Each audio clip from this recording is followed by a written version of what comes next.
Imagine spending 21 years, 8 months, and 28 days watching your daughter slowly die. That is the experience that Fred and Kay Stile had. Their daughter Christi was only 17 when she came home from roller skating with a friend. She looked shaken and distressed, but when her parents asked what was wrong, she just said that she'd had some harsh words with somebody and didn't want to talk about it. So Kay and Fred didn't give the incident a lot of thought for a long time. 4 months later, Christi came to her mother and said that she was pregnant. She was crying, saying she just couldn't have this baby, it would kill her. In retrospect, Kay said that this is what you'd expect from a 17-year-old girl, but at the time, although Fred and Kay disapproved of abortion, Kay did agree to drive Christi to her abortion appointment at Mayfair Women's Center.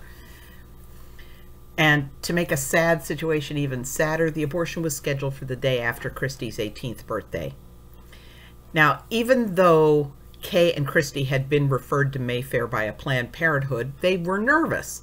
Was the abortion really going to be safe? Kay went in with Christi for the informed consent session about safety. She asked.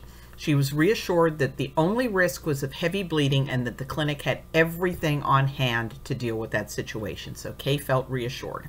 She went out to the waiting room. Christi went back for her abortion. But suddenly the demeanor of the staff changed. Something was wrong. Kay somehow was sure that Christi was the patient who was in some sort of trouble, so she asked a staff person who told her that Christi had experienced a minor complication and was being taken to the hospital just for observation. Purely routine, she would be discharged tomorrow. No cause for alarm. Kay was assured that Christi was fine. There was just an abundance of caution. Kay, nevertheless, rushed to the hospital in a near panic. When she arrived, staff told her that she couldn't see Christi until she calmed herself, so she steeled her nerves, steadied herself, and was led to a patient's bedside. There was an unconscious girl in the bed stuck full of tubes. Her face was swollen and distorted. Kay said, "That's not my daughter." But a nurse handed her a plastic bag containing Christi's jewelry. The girl in the bed was Christi. Kay then had to do what she said is the hardest thing she's ever had to do in her life. Call her husband and tell him that he didn't have his daughter anymore. She was alive, but she was no longer the same Christi. Fred and Kay later learned what had happened at Mayfair. The abortionist, Ronald Koseski, did not have an anesthesiologist. He administered the sedatives to Christi through her IV. After the abortion, he looked up to see Christi pale with bluish lips, no pulse, and no respiration. Her heart had stopped. And who knows when it had stopped because there was no anesthetist monitoring her. Paramedics were summoned and they managed to get Christi's pulse and respiration going before they rushed her to the hospital. The clinic had no record of Christi's vital signs being recorded during the abortion.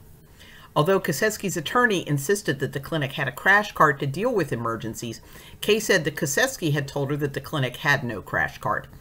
The medical board investigation found that Koseski didn't have even a pulse oximeter in place for Christi's abortion. You know, that little thing they put on your finger when you go to the doctor's office. It tells your pulse and your oxygen saturation. Didn't even have that one little simple piece of equipment. Now, Koseski denied any misconduct during Christi's abortion. But the medical board sent him a letter of admonition telling him to adhere to anesthesia monitoring guidelines in the future and to attend CPR and advanced cardiac life support training, which, of course, he should have done beforehand. Now, perhaps out of concern that Fred and Kay might blame Christi's boyfriend for what had happened to her, Christi's friend told Fred and Kay what had really happened the night she and Christi had gone skating. Christi had been that upset not because she'd had a tiff with a friend, but because an acquaintance had raped her behind the rink, and that was how she'd gotten pregnant. Standing at Christi's bedside during the filming of Christi's Choice, a documentary about the family's ordeal, Fred commented that if Christi had had her baby instead of having the abortion, he would have been changing the diapers on his grandchild instead of his incapacitated daughter. The baby, of course, would have been long out of diapers by the time the documentary was even released. So when Christi finally died of her lingering complications on March 29th, 2015 at the age of 39, that baby would have been 21 years old enough to have given Christi a grandchild.